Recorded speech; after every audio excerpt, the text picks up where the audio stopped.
सर्व विद्यार्थ्यांचे हार्दिक स्वागत। ऑनलाईन सेशनमध्ये चिटणीसाची कार्यपद्धती या विषयाचे प्रकरण क्रमांक 4 कर्ज रोखे विक्री। या आधीच आपण शिकल्याप्रमाणे कंपनी वेगवेगळ्या माध्यमातून भांडवलाची उभारणी करत असते आणि भांडवलाची उभारणी करत असताना कंपनी वेगवेगळ्या प्रकारचे जे स्रोत आहेत भांडवल उभारणीचे स्रोत, त्या भांडवल उभारणीच्या स्रोतांचा वापर करते। योग्य प्रकारच्या भांडवली स्रोतामुळे कंपनीला फायदा होत असतो।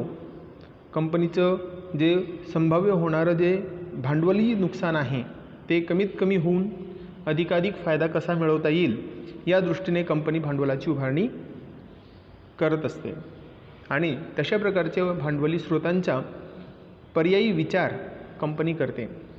त्यापैकी सर्वात महत्त्वाचं भांडवली स्रोताचं एक महत्त्वाचं जे माध्यम आहे तो माध्यम म्हणजेच कर्ज रोख्यांची विक्री करून भांडवल उभारणी करणे। कंपनी कर्ज रोख्यांची विक्री करून भांडवलाची उभारणी करत असते।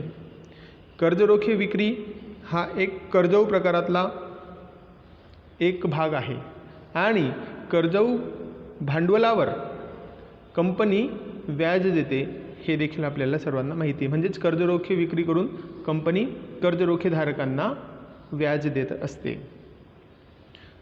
कंपनीला नफा मिळो अथवा न मिळो तरी देखील कर्ज रोख्यांवरील व्याज कंपनीला द्यावेच लागते आणि म्हणून कर्ज रोख्यांची विक्री करून कंपनी एक प्रकारे कर्ज रोखे धारक आणि कंपनी यांच्यामधलं जे नातं आहे ते नातं म्हणजे धनकोचं असतं। कंपनीचे कर्ज रोखेधारक हे धनको असतात आणि त्यामुळे कर्ज रोखे विक्री करणे म्हणजेच एक प्रकारे कर्जऊ भांडवल जनतेकडून घेणे होय। मग आता या प्रकरणामध्ये वेगवेगळ्या मुद्द्यांचा आपल्याला अभ्यास करायचा आहे। तत्पूर्वी या प्रकरणातील असणारी प्रस्तावना, दीर्घ मुदतीचे कर्जऊ भांडवल जमा करण्यासाठी कंपन्या कर्ज रोख्यांची विक्री करून भांडवलाची उभारणी करत असतात। कंपन्या दीर्घ मुदतीसाठी 10 वर्ष, 20 वर्ष, 50 वर्ष अशा वेगवेगळ्या कालावधीसाठी, मोठ्या कालावधीसाठी भांडवलाची गरज कंपन्यांना असते। उदाहरणार्थ असे मोठमोठे प्रोजेक्ट्स असतात की त्या प्रोजेक्टसाठी दीर्घ मुदतीच्या कालावधीची भांडवलाची आवश्यकता असते। दीर्घ मुदतीचे भांडवल जर का कंपनीकडे असेल तर अशा वेळेस असे जे प्रोजेक्ट्स आहेत, असे जे प्रकल्प आहेत ते प्रकल्पासाठी अशा भांडवलाची नितांत आवश्यकता असते आणि ती गरज त्या भांडवलामुळे भागवली जाते। उदाहरणार्थ रेल्वे पूल बांधकाम असेल किंवा रस्ते बांधकाम असेल तर अशा मोठमोठे जे प्रोजेक्ट्स असतात दीर्घ कालावधीसाठी लागणारे, तर दीर्घ कालावधीसाठी लागणाऱ्या भांडवलाची गरज अशा या कर्ज रोख्यांच्या विक्रीमधून जे भांडवल उभारलं जातं त्या भांडवल उभारणीतून अशा प्रकारची गरज पूर्ण केली जाते। खालील परिस्थितीत कंपन्या आम जनतेला म्हणजे सर्वसामान्य जनतेला कर्ज रोख्यांची विक्री करून भांडवलाची उभारणी करू शकतात। मग कर्ज रोख्यांची विक्री केल्यानंतर कोणती कंपनी अशा प्रकारचं भांडवल उभारू शकते तर या ठिकाणी त्या काही अटी दिलेल्या आहेत। एक, कंपनी किंवा तिचे प्रवर्तक किंवा संचालक यांना सेबीने प्रतिभूती बाजारात प्रवेश करण्यास प्रतिबंध केलेला नाही। आता कोणती कंपनी या ठिकाणी कर्ज रोख्यांची विक्री करू शकते हे देखील नॉर्म्स या ठिकाणी दिलेले आहेत, काही अटी दिलेल्या आहेत। तर मग कोणती कंपनी की ज्या कंपनीला किंवा त्याच्या प्रवर्तकांना, प्रमोटर्सला किंवा संचालक मंडळाला किंवा संचालकांना सेबीने प्रतिभूती बाजारामध्ये प्रवेश करण्यास प्रतिबंध केलेला नसेल। काही कारणास्तव सेबी ही अशा प्रकारच्या व्यक्तींना किंवा कंपनीला प्रतिबंध करू शकते।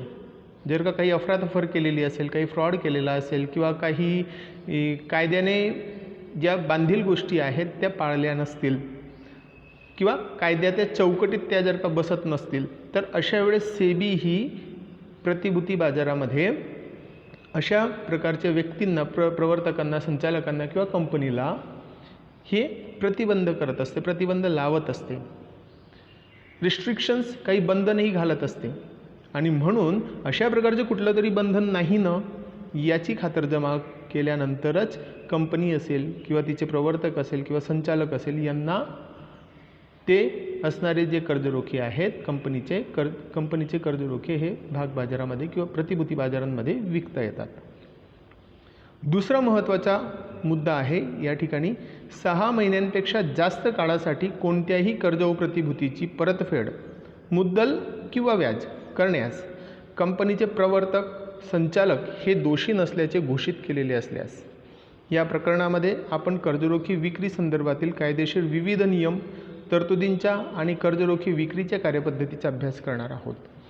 तर मित्रांनो, हा असा होता दुसरा मुद्दा की 6 महिन्यांपेक्षा जास्त काळासाठी कोणत्याही कर्ज व प्रतिभूती बाजारामध्ये प्रतिभूती परतफेड करण्यास कंपनीचे प्रवर्तक संचालक हे दोषी नसल्याचे घोषित झाले पाहिजेत. म्हणजेच थोडक्यात सांगायचं झालं तर त्यांनी परतफेड वेळेत केली पाहिजेत. वेळेत केलेली असल्यास तर अशा वेळेस त्यांना जे कर्जरोखे आहेत ते कर्जरोखे आम जनतेला विकता येतात. तर मित्रांनो, सदर प्रकरणामध्ये आपल्याला कर्जरोखे विक्री संदर्भात कर्जरोखे बाजारामध्ये गेल्यानंतर प्रतिभूती बाजारामध्ये गेल्यानंतर कर्जरोखे जसं आपण इतर वस्तू विकताना घेताना आपण पाहतो त्या प्रकारे कर्जरोख्यांची विक्री किंवा कुठल्याही प्रतिभूतीची विक्री ही होताना दिसत नाही. तर प्रतिभूती बाजारामध्ये गेल्यानंतर कर्जरोखे विकण्याची एक विशिष्ट कार्यपद्धती आहे. जसं भाग विकण्याची जशी एक विशिष्ट कार्यपद्धती आहे त्याचप्रकारे कर्जरोखे विक्रीची देखील एक विशिष्ट कार्यपद्धती आहे. त्याचे वेगवेगळ्या प्रकारचे नियम आहेत, अटी आहेत, शर्ती आहेत, तरतुदी आहेत. तर त्या नियमांनुसारच त्या कर्जरोख्यांची खरेदी विक्री होणं अनिवार्य आहे. तरच अशा प्रकारचे कर्जरोखे हे भाग बाजारामध्ये किंवा प्रतिभूती बाजारामध्ये विकता येतात किंवा अशा प्रकारचे प्रतिभूती ह्या बाजारामध्ये खपल्या जातात.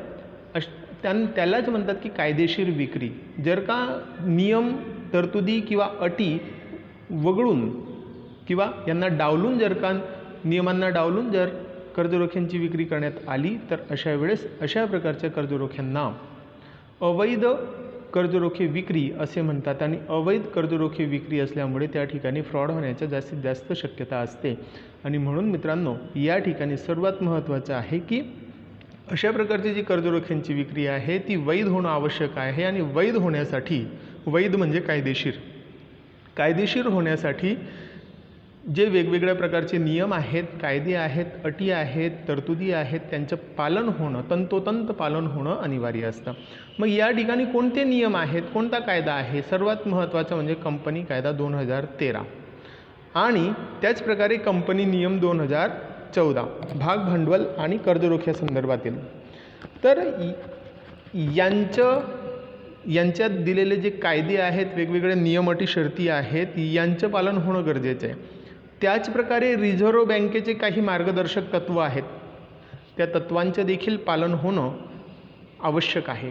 आणि तसंच सेबीचं नियमांचं पालन होणं अनिवार्य आहे. जी सेबी आहे, आपण त्याला म्हणतो security exchange board of India. SEBI ही जी संस्था आहे, हे मंडळ भारतातील प्रतिभूती बाजारांवर नियंत्रण आणि नियमन करण्याचं कार्य करत असते.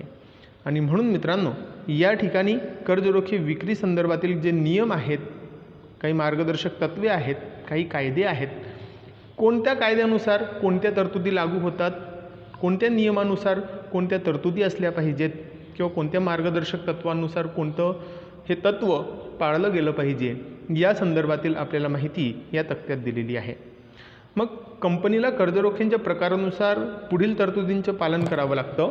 मग कंपनी कायदा 2013 कलम 71 नुसार कर्जरोखे विक्रीच्या अटी ज्या आहेत त्या दिलेल्या आहेत, त्यांचं पालन होणं आवश्यक आहे. दुसरं आहे कंपनी कंसात दिलेले भाग भांडवल आणि कर्जरोखे नियम 2014 आणि नियम 2018 नुसार सुरक्षित कर्जरोखे विक्रीच्या ज्या तरतुदी आहेत त्या तरतुदी या ठिकाणी दिलेल्या आहेत. मग आता सुरक्षित कर्जरोखे म्हणजेच काय की ज्या कर्जरोख्यांवर तारण हे कंपनीने दिलेलं आहे, अशा प्रकारच्या कर्जरोख्यांना सुरक्षित कर्जरोखे असे म्हणतात. आणि म्हणून सुरक्षित कर्जरोख्यांची विक्रीच्या तरतुदी असुरक्षित कर्जरोखे कंपनीला सहसा विकता येत नाहीत. आणि म्हणून सुरक्षित कर्जरोखे विक्री संदर्भातील ज्या तरतुदी आहेत त्या तरतुदींचं या ठिकाणी पालन करणं कंपनीला आवश्यक आहे आणि ते या सदराखाली दिलेलं आहे. सेबीने दिलेले काही नियम आहेत. सेबी नियम 2008 नुसार जे कर्जरोखे परिवर्तनीय नाहीत, म्हणजेच कालांतराने ज्या कर्जरोख्यांचे रूपांतरण हे समहक्क भागांमध्ये होत नाही अशा प्रकारचे परिवर्तनीय नसलेले कर्जरोखे जे आहेत, पूर्ण परिवर्तन ज्यांचे समहक्क भागांमध्ये पूर्ण परिवर्तन किंवा अंशतः परिवर्तन केले जाऊ शकत नाही अशा कर्जरोख्यांची विक्री व सूचीबद्ध करण्याच्या तरतुदींचा समावेश या ठिकाणी आहे. जनतेची मागणी, खाजगी प्लेसमेंट आणि कर्जरोखे सूचीबद्ध केलेले असतील तर या तरतुदी लागू होत नाहीत. या तरतुदी लागू होतात. समहक्क भागांची जनतेला विक्री करताना कंपनीला या तरतुदींचे पालन करावं लागतं आणि त्यामुळे या ठिकाणी अशा प्रकारचे कर्जरोख्यांची विक्री करत असताना सेबी नियम 2008 कर्ज प्रतिभूतींची विक्री आणि सूची या सदराखाली जे नियम दिलेले आहेत त्यांचे तंतोतंत पालन होणं आवश्यक आहे. त्याचप्रकारे चौथा जो महत्त्वाचा जो नियम आहे तो म्हणजे सेबी नियम 2009 भांडवल विक्री आणि प्रकटीकरण आवश्यकता या सदराखाली दिलेला आहे. त्यामध्ये दिलेले जे तरतुदी आहेत ते अशा आहेत, ज्या सूचीबद्ध किंवा असूचीबद्ध कर्जरोख्यांचे समहक्क भागांमध्ये पूर्णतः किंवा अंशतः परिवर्तन होते अशा कर्जरोख्यांच्या विक्रीबाबतच्या तरतुदी आपल्याला सेबी नियम 2009 या नियमामध्ये या अंतर्गत दिलेले आहेत. सूचीबद्ध किंवा असूचीबद्ध या शब्दाचा अर्थ आपल्याला माहिती आहे. सूचीबद्ध म्हणजे प्रतिभूती बाजारांमध्ये ज्या कर्जरोख्यांची नोंदणी झालेली आहे त्याला सूचीबद्ध असे म्हणतात. आणि असूचीबद्ध म्हणजेच काय, की ज्या कर्जरोख्यांची भाग बाजारामध्ये किंवा प्रतिभूती बाजारांमध्ये अजूनपर्यंत नोंदणी झालेली नाही अशा कर्जरोख्यांच्या विक्रीबाबतच्या ज्या तरतुदी आहेत त्या सेबी नियम 2009 अंतर्गत देण्यात आलेल्या आहेत. या तरतुदीनुसार कंपनीला समहक्क भागांना लागू होणाऱ्या नियमांचे पालन करावं लागतं. आणि त्यामुळे मित्रांनो असे कोणकोणत्या प्रकारचे नियम आहेत आणि कशा प्रकारचे पालन होणं आवश्यक आहे, कोणत्या तरतुदी त्या ठिकाणी दिलेल्या आहेत, त्या तरतुदींचा अभ्यास आपल्याला या नियमांतर्गत अभ्यास करायचा आहे. पाचवा आहे सेबी नियम 2015 सूचीबद्ध कंपन्यांच्या जबाबदाऱ्या आणि प्रकटीकरण आवश्यकता. ज्या सूचीबद्ध नोंदणीकृत कंपन्या आहेत आणि ज्यांनी आपल्या कर्जरोख्यांची नोंदणी केलेली आहे अशा प्रकारच्या ज्या कंपन्या आहेत त्यांच्या जबाबदाऱ्या कोणत्या आहेत आणि त्यांच्या प्रकटीकरणाची आवश्यकता काय आहे, कशी आहे, ते आपल्याला या ठिकाणी तरतुदीमध्ये एक सेंटेन्स स्वरूपामध्ये दिलेलं आहे. अपरिवर्तनीय कर्जरोख्यांची विक्री करणाऱ्या घोषित केलेल्या सूचीबद्ध कंपन्या, सूचीबद्ध म्हणजे नोंदणीकृत केलेल्या कंपन्या.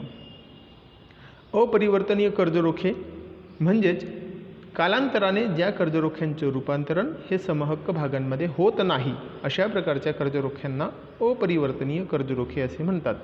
अपरिवर्तनीय कर्जरोख्यांची विक्री करणाऱ्या घोषित केलेल्या सूचीबद्ध कंपन्या ज्या असतात, नित्य कर्जाची साधने, IDRS इत्यादी बाबतच्या पूर्तता सूचीबद्धतेच्या कंपनीला पूर्ण कराव्या लागणाऱ्या अटी, ह्या अटींची नियमांची जी पूर्तता आहे ती सेबी नियम 2015 अंतर्गत करावी लागते.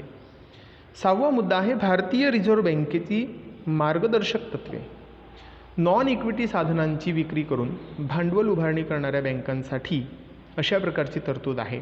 आणि भांडवल उभारणी अशा प्रकारच्या नॉन इक्विटी साधनांची विक्री म्हणजेच कर्जरोख्यांची विक्री करून कर्ज भांडवला गोळा करण्यासाठी अशा प्रकारची जे नॉन इक्विटी सोडून नॉन इक्विटी साधनांची विक्री करून भांडवलाची उभारणी करणारे ज्या बँका आहेत तर त्या बँकांसाठी या ठिकाणी तरतूद दिलेली आहे. काहीसे जे नियम आहेत ते नियम बँकांसाठी जे आहेत त्या कंपन्यांना देखील लागू होतात. कंपनी सुरक्षित व असुरक्षित कर्जरोख्यांची विक्री करू शकते. तसेच समहक्क भागांमध्ये पूर्णतः किंवा अंशतः रूपांतरित केल्या जाणाऱ्या कर्जरोख्यांची विक्री करू शकते. सर्व कर्जरोख्यांची परतफेड कंपनीला करावीच लागते, कारण की कंपनीने कर्जरोखे विकणे म्हणजेच काय तर एक प्रकारे कर्जाऊ भांडवल हे जनतेकडून घेणे होय. आणि कर्जाऊ भांडवल घेतल्यामुळे ज्यांच्याकडून ते भांडवल घेतलेलं असेल असे ते कर्जरोखेधारक हे कंपनीचे खरे धनको असतात. कंपनी आपल्या भागधारकांना जनतेला तसेच खाजगीरित्या कर्जरोख्यांची विक्री करू शकते. कंपनी कर्जरोख्यांची भाग बाजारामध्ये नोंदणी करू शकते. कर्जरोखे विक्रीचा अधिकार कंपनीच्या संचालक मंडळाला असतो. असे असले तरी संचालक मंडळाला कंपनीच्या नियमावलीत घालून दिलेल्या मर्यादेपर्यंतच कर्ज उभारण्याच्या अधिकाराचा वापर करता येतो. सर्वात महत्त्वाचं या ठिकाणी की कर्जरोखे विक्रीचा जो अधिकार आहे तो अधिकार कंपनीच्या संचालक मंडळाला असतो. मात्र हा जो अधिकार आहे हा अधिकार ठराविक मर्यादेपर्यंतच असतो. मर्यादेपलीकडे संचालक मंडळ भांडवलाची उभारणी करू शकत नाही. जर कर्ज उभारणीच्या मर्यादेपेक्षा जास्त कर्ज उभारणी करावयाची असल्यास भागधारकांच्या सर्वसाधारण सभेत तसा विशेष ठराव मंजूर करून त्या संमती घ्यावी लागते. विशेष ठराव म्हणजेच काय तर भागधारकांच्या 75% मत हे ठरावाच्या बाजूने असणे आवश्यक असते. त्यालाच विशेष ठराव असे म्हणतात. तर या दृष्टिकोनातून जर का अधिक भांडवलाची आवश्यकता असते, जेवढी घटनापत्रकामध्ये नमूद केलेली असेल की जेवढं संचालक मंडळाला अधिकार आहे त्यापेक्षा जास्त भांडवलाची आवश्यकता कंपनीला असेल, तर अशा वेळेस भागधारकांच्या सर्वसाधारण सभेमध्ये तशा प्रकारचा विशेष ठराव मंजूर होणं आणि त्यांची संमती मिळणं हे अत्यावश्यक ठरतं. कर्जरोख्यांच्या विक्रीच्या ज्या तरतुदी आहेत तर त्या विक्रीच्या तरतुदींमध्ये कंपनी कायदा 2003 नुसार कोणकोणते तरतुदी दिलेल्या आहेत किंवा कंपनी नियम 2014 मध्ये कोणकोणत्या प्रकारच्या तरतुदी दिलेल्या आहेत आणि सेबीच्या नियमानुसार कोणकोणत्या प्रकारच्या तरतुदींचं पालन होणं आवश्यक आहे हे आपल्याला मुद्द्यांवरून अधिक स्पष्ट होतं आणि तेच आपल्याला टेबल स्वरूपामध्ये टेबल फॉर्मॅटमध्ये दिलेलं आहे. तर मित्रांनो, या ठिकाणी कंपनी कायदा 2013 नुसार आपण जर का पाहिले तर एकूण 9 तरतुदी आहेत. तर ते एकूण 9 नियम किंवा तरतुदींचा आपण अभ्यास करूया. पहिलं जे आहे, मतदानाचा अधिकार नसतो. कर्जरोखे धारकांना कंपनी कायदा 2013 नुसार जे कर्जरोख्यांकडून जमा झालेलं भांडवल असतं ते भांडवल हे कर्जाऊ स्वरूपाचं असतं. जसं भागधारकांकडून किंवा समहक्क भागांची विक्री केल्यानंतर ते भांडवल कंपनीला शेवटपर्यंत कामात येतं आणि भागधारक हे कंपनीच्या नफा किंवा नुकसानीमध्ये देखील दोघांमध्ये देखील त्यांचा हा वाटा असतो किंवा ते तोटा देखील सहन करतात. तशा प्रकारे तोटा जर कंपनीला झाला तर अशा वेळेस कंपनी देणं जे आहे कर्जरोख्यांचं ते मुद्दल अधिक व्याज हे द्यावंच लागतं, ते सुटत नाही. आणि त्यामुळे या ठिकाणी हे जे भांडवल आहे हे सुरक्षित भांडवल म्हणून समजलं जातं. कर्जरोख्यांचं जे भांडवल आहे ते सुरक्षित भांडवल आहे. कोणाच्या दृष्टिकोनातून तर कर्जरोखे धारकाच्या दृष्टिकोनातून. आणि म्हणून त्यांना ते कंपनीला द्यावंच लागतं. आणि म्हणून यांना या ठिकाणी जे अधिकार असतात, यांना मतदानाचा जो अधिकार आहे हा अधिकार त्यांच्याकडून कायद्याने काढून घेतलेला आहे आणि म्हणून यांना मतदानाचा अधिकार नसतो. कर्जरोख्यांचे प्रकार, कर्जरोख्यांचे विविध प्रकार हे पडतात. आपल्याला याच्या पुढील भागामध्ये कर्जरोख्यांच्या प्रकारांचा देखील अभ्यास करायचा आहे. आपण याआधी काही कर्जरोखे प्रकारांचा अभ्यास नियमांमध्ये, वरील नियमांमध्ये टेबलमध्ये आपण पाहिलं. सुरक्षित कर्ज, असुरक्षित कर्ज, परिवर्तनीय कर्जरोखे, त्याचप्रकारे अपरिवर्तनीय कर्जरोखे, अशा काही शब्द आलेले होते, काही संकल्पना होत्या. त्यावेळेस आपण त्या ठिकाणी संकल्पना स्पष्ट केल्या होत्या. आता याच्या पुढचं जो आहे, व्याज देणे व कर्जरोख्यांची परतफेड करणे. कर्जरोख्यांना व्याज हे दिलं जातं आणि कर्जरोख्यांना त्यांचे जे घेतलेली जी रक्कम असेल ती त्यांना परत कंपनीला करावीच लागते. त्याच प्रकारे अग्रक्रमाने परतफेड करावी लागते. म्हणजेच समहक्क भागधारक किंवा अग्रहक्क भागधारकांच्या आधी कर्जरोख्यांचं देणं व्याजासकट कंपनीला द्यावं लागतं, ते सुटत नाही. चौथं आहे कर्जरोखे प्रमाणपत्र.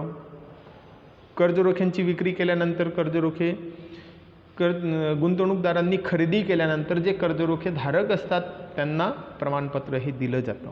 कर्जरोखे 5वा आहे कर्जरोखे परतफेड राखीव निधी निर्माण करणे. 6वा आहे कर्जरोखे विश्वस्त नियुक्ती करणे. 7वा आहे कर्जरोखे विश्वस्तांसाठी NCLT नॅशनल कंपनी लॉ ट्रिब्युनलशी संपर्क साधण्याचा जो अधिकार आहे तो कर्जरोखे धारकांना असतो किंवा कर्जरोखे विश्वस्त मंडळाला असतो. 8 निर्बंध लादणे आणि 9 कंपनी कायद्यातील तरतुदींचे उल्लंघन केल्यास शिक्षा. असे वेगवेगळ्या प्रकारचे जे तरतुदी आहेत, नियम आहेत ते कंपनी कायदा 2013 नुसार आहेत. कंपनीचे भांडवल आणि कर्जरोखे नियम 2014. सुरक्षित कर्जरोख्यांचा कालावधी. सुरक्षित कर्जरोख्यांचा कालावधी किती असावा आणि त्याचप्रकारे त्याचे जे असणारे जे वेगवेगळ्या प्रकारचे नियम तरतुदी आहेत ते या ठिकाणी कंपनी नियम 2014 अंतर्गत आपल्याला मिळतात. त्याचप्रकारे स्थिर मालमत्तेवर बोजा निर्माण करणे.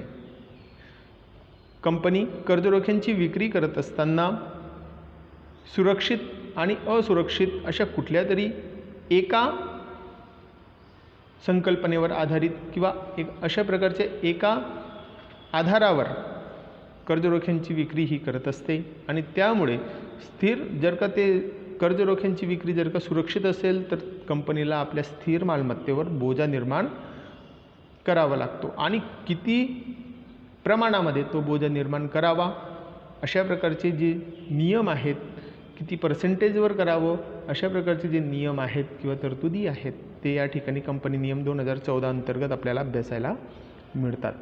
3रं आहे कर्जरोखे विश्वस्तांची नियुक्ती. 4थं आहे कर्जरोखे परतफेड राखीव निधी निर्माण करणे. त्याच प्रकारचे सेबीचे काही नियम आहेत. तर सेबीच्या नियमांमध्ये किमान अभिदान किती असलं पाहिजे, कर्जरोखे विक्री करताना किमान अभिदान मिनिमम सबस्क्रिप्शन किती पाहिजे.